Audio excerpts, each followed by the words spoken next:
Hello and welcome, I am Gar1onriva and these are my bottom 5 surprisingly bad games. It's a bottom 5 because top 5 bad games just doesn't sound right. This is the antithesis to my top 5 surprisingly good games, which is linked in the description. These are games that I was excited for and ultimately disappointed me. 4 things to remember this time. First of all, these are my personal opinions, so please don't tell me I'm wrong. These are limited only to the ones that I've played and was disappointed by. These are not the worst games, these are just the ones that disappointed me. And finally, there will be no spoilers in this, so please don't comment any spoilers.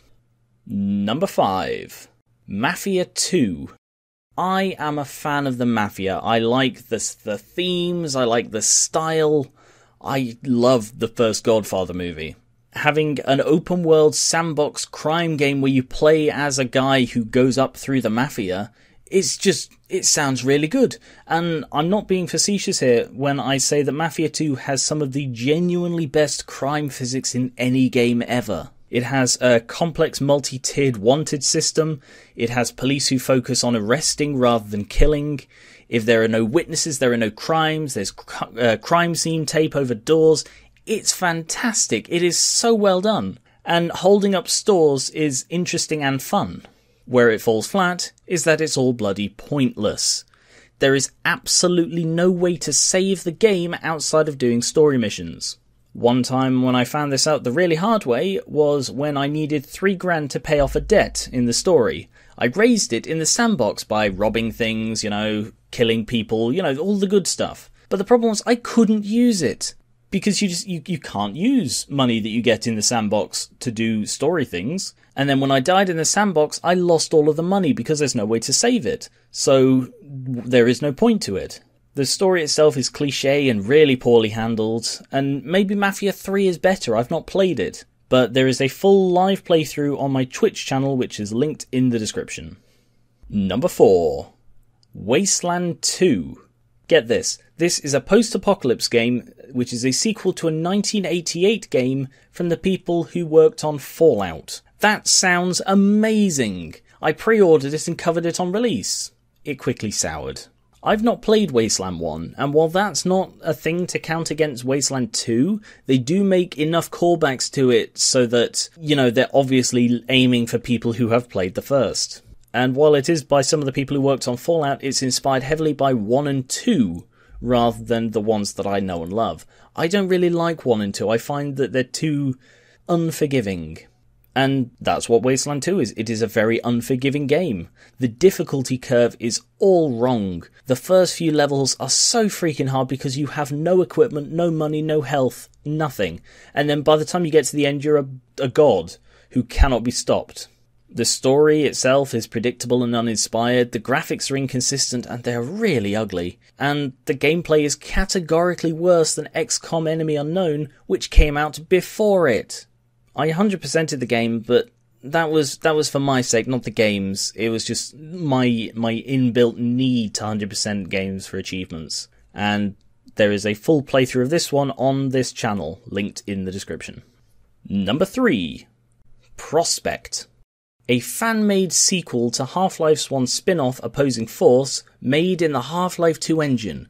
It was officially approved by Valve, and I got a free key for it from Keymailer. What could be bad about that? Well, the fact that it's one of the worst games I've ever played is probably a big tick, or cross, I guess. The Steam page was filled with lies and false advertising. The gameplay was repetitive, really difficult, not because of it being a difficult game, but because the guy who made it has a base misunderstanding of how Half-Life 2's combat system works. And I cannot believe he charged real money for it. You see, this is why most of these fan-made mods are free.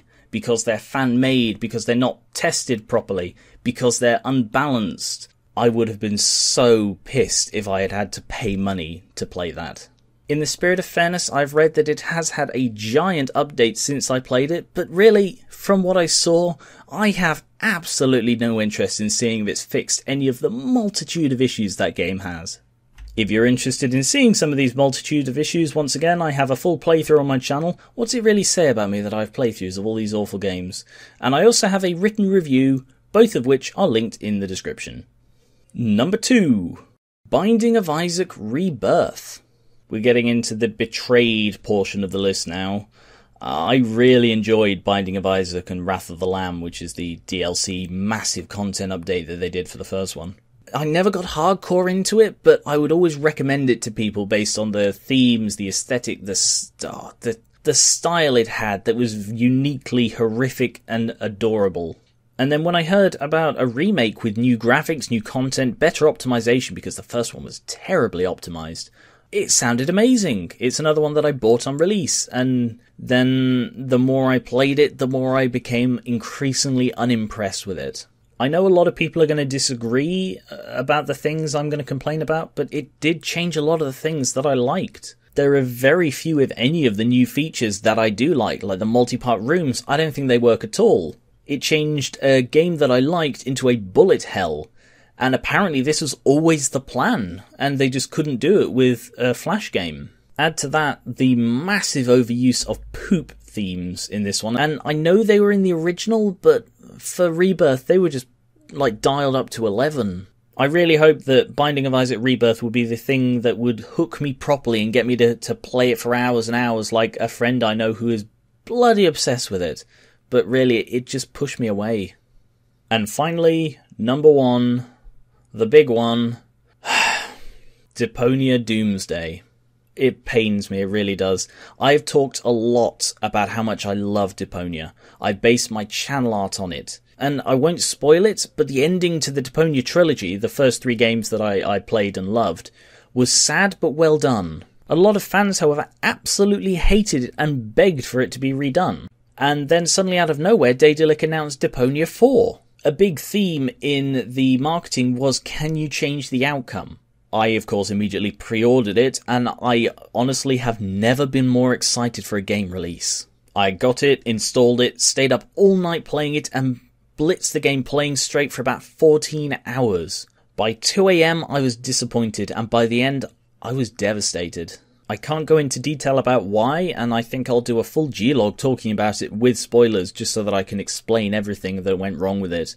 But after Goodbye Deponia, the third Deponia game, I wanted to email Daedalic to congratulate them about just how well done it was. Unfortunately, their site was down, and then by the time the site came back up, the fervor had gone away, and I just never did it. After Deponia Doomsday, I did actually email them, saying I know why they did the game the way they did it, but they shouldn't have.